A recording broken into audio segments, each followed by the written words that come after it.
In many African villages, it is well known that female rights are not valued, particularly in ibodu community. There's no female right. Girls in this village are seen like less of human beings. In fact, it is a taboo for a girl to attend a school in this village, and by law, at 18, every girl is married into a family.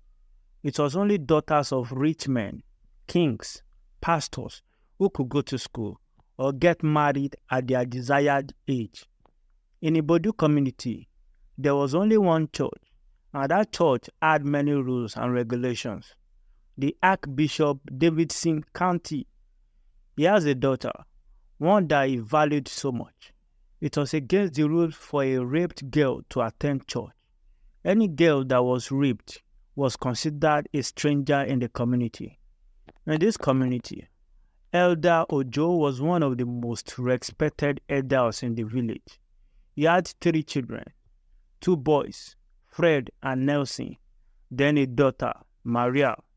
Although he was a well-known elder, he wasn't rich, so it was only his boys who could go to school. Her mother, Janet, was her worst nightmare, who couldn't allow her be.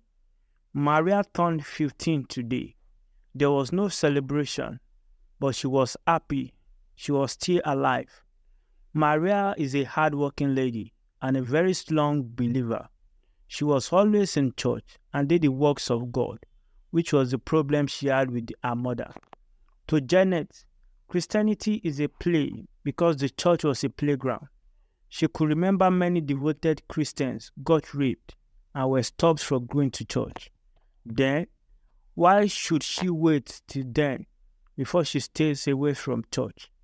Her husband, Ojo, was a strong believer, and only he and Maria goes to church. The village town crier sounds gong loudly in the village. People hear my voice. All the maidens in the village from 15 to 18. The king wants to see you at the palace today by 4. It was your daughter or sister or friend or cousin is not at the palace. There will be penalty. Make una hear o. Maria, so you're still in this house? Janet asked. She was on the farm when the town crier was sounding this gong. It was already past 4, and this her daughter was still at home. Mama, I'm tired, she said, dropping her Bible.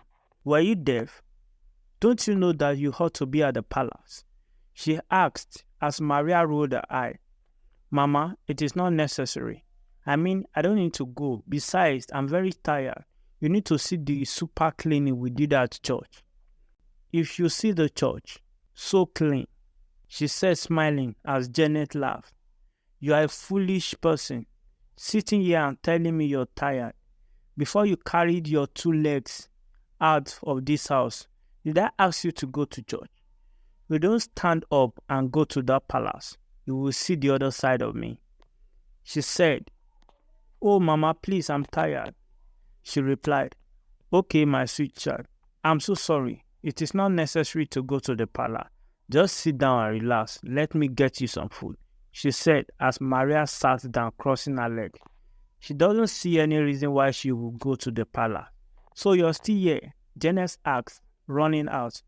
Ah, Mama, Maria yelled, running away upon seeing her mother carrying a machete. No, come back, stupid girl. Mama, but it is not necessary to go to the palace, she said, mimicking Maria as she went into the house. Maria walked like a turtle. She knows what is happening in the palace, and she prays God saves her from child marriage. Ha! Go inside quickly, Fred, her brother said as she went inside. Fred works at the palace during the day. She joins the lines of girls standing. So, without wasting much of our precious time, my son, our prince, will come out and choose a maiden to be his wife. The king said as some maidens started pushing out their breasts. Maria could not help but to roll her eyes. This prince was just a 17-year-old boy.